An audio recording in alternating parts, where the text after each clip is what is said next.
कमला दास की एक बहुत ही मशहूर कविता है, मेरी दादी का घर। आज हम इसी की परतों को खोलकर देखेंगे, समझने की कोशिश करेंगे कि आखिर कैसे बस चंद लाइनों में इतना गहरा दर्द और अकेलापन समा सकता है। कविता का अंत होता है इस दिल तोड़ने वाली गुहार के साथ। तो हमारा आज का सफर यही समझना है कि कवयित्री हमें इस गहरे जज्बाती मोड़ तक कैसे लेकर आती हैं। चलिए इस कविता के दिल तक पहुंचने के लिए एक छोटा सा नक्शा देख लेते हैं। हम बात करेंगे इसके मुख्य विषयों की, फिर खामोशी के प्रतीकों को समझेंगे, देखेंगे कि कवि ने किन औजारों का इस्तेमाल किया है और आखिर में प्यार के लिए उस आखिरी गुहार तक पहुंचेंगे। तो चलिए सबसे पहले बात करते हैं उन दो बुनियादी जज्बातों की जो इस पूरी कविता की नींव हैं। असल में ये कविता दो दुनियाओं के बीच का एक तनाव है। एक तरफ है अतीत की वो गर्म यादें, एक ऐसा घर जहां बिना शर्त का प्यार था, सुरक्षा थी, और दूसरी तरफ है आज का ये ठंडा वीरान अकेलापन, जहां प्यार की छोटी छोटी किश्तों के लिए भी तरसना पड़ रहा है।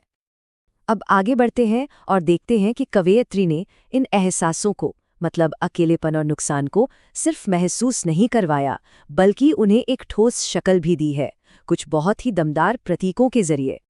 इस पूरे जज्बाती सफ़र को ज़मीन पर टिकाए रखने के लिए कवयित्री दो मुख्य प्रतीकों का इस्तेमाल करती हैं। एक है वो पुराना घर और दूसरा है उसके अंदर पसरा हुआ वो अंधेरा। तो पहला प्रतीक है घर। और देखिए यहाँ घर सिर्फ एक ईंट पत्थर की इमारत नहीं है, ये उस प्यार का प्रतीक है जो अब जिंदगी से जा चुका है।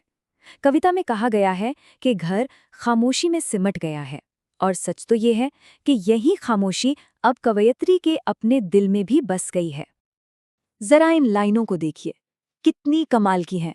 मेरा खून चांद की तरह ठंडा पड़ गया। ये सिर्फ एक डर नहीं है, ये वो एहसास है जो आपको अंदर तक जमा दे। मतलब बात सिर्फ घर के वीरान होने की नहीं है, बात अंदर की उम्मीद के मर जाने की है। और फिर आता है दूसरा प्रतीक, अंधेरा। पर यहाँ एक दिलचस्प बात है। यहाँ अंधेरा कोई डरावनी चीज नहीं है, बल्कि वो एक याद बन गया है। कवयित्री उसे एक मुट्ठी में भरकर अपने साथ ले जाना चाहती हैं, ताकि उन्हें याद रहे कि उन्होंने क्या खोया है। अपने ही दुख को सहेज कर रखने की ये एक बहुत ही अजीब सी ख्वाहिश है। और फिर उस अंधेरे की तुलना एक उदास कुत्ते से की जाती है। जरा सोचिए, एक ऐसा साथी जो है तो हमेशा आपके साथ, लेकिन उसकी मौजूदगी सिर्फ और सिर्फ आपके दुख और अकेलेपन को बढ़ाती है। क्या कमाल का इमेजरी है। तो ठीक है, हमने थीम्स और सिंबल्स तो समझ लिए, पर सवाल ये है कि कवयित्री ने इन एहसासों को शब्दों में ढाला कैसे है। चलिए अब उनके औजारों पर एक नज़र डालते हैं। यहाँ हम देख सकते हैं कि कैसे छोटी छोटी चीज़ें कविता को कितना वजन देती हैं, जैसे चांद की तरह ठंडा खून वाली उपमा या फिर खिड़कियों की अंधी आंखें वाला रूपक। और तो और लाइनों के बीच के वो छोटे छोटे ठहराव, ऐसा लगता है जैसे कोई टूटे हुए दिल से हिचकिचाते हुए बात कर रहा हो। यहाँ हर शब्द, हर कॉमा का एक मकसद है। और ये सारी चीज़ें, ये थीम्स, ये सिंबल्स और ये पोएटिक टूल्स, ये सब मिलकर हमें कविता की आखिरी दिल दहला देने वाली पुकार तक ले आते हैं। इस मोड़ पर आकर कविता सिर्फ एक निजी याद नहीं रह जाती, अब ये कनेक्शन के लिए, एक जुड़ाव के लिए एक सीधी अपील बन जाती है। ये अब सिर्फ एक याद नहीं, बल्कि मदद के लिए एक पुकार है। और हम ठीक वहीं आकर ख़त्म करते हैं जहाँ से हमने शुरू किया था। कविता एक सवाल पूछती है, क्या तुम विश्वास कर सकते हो?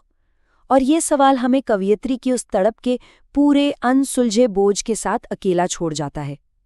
ये एक ऐसा सवाल है जिसका कोई जवाब नहीं है, और शायद यही इसकी सबसे बड़ी ताकत है।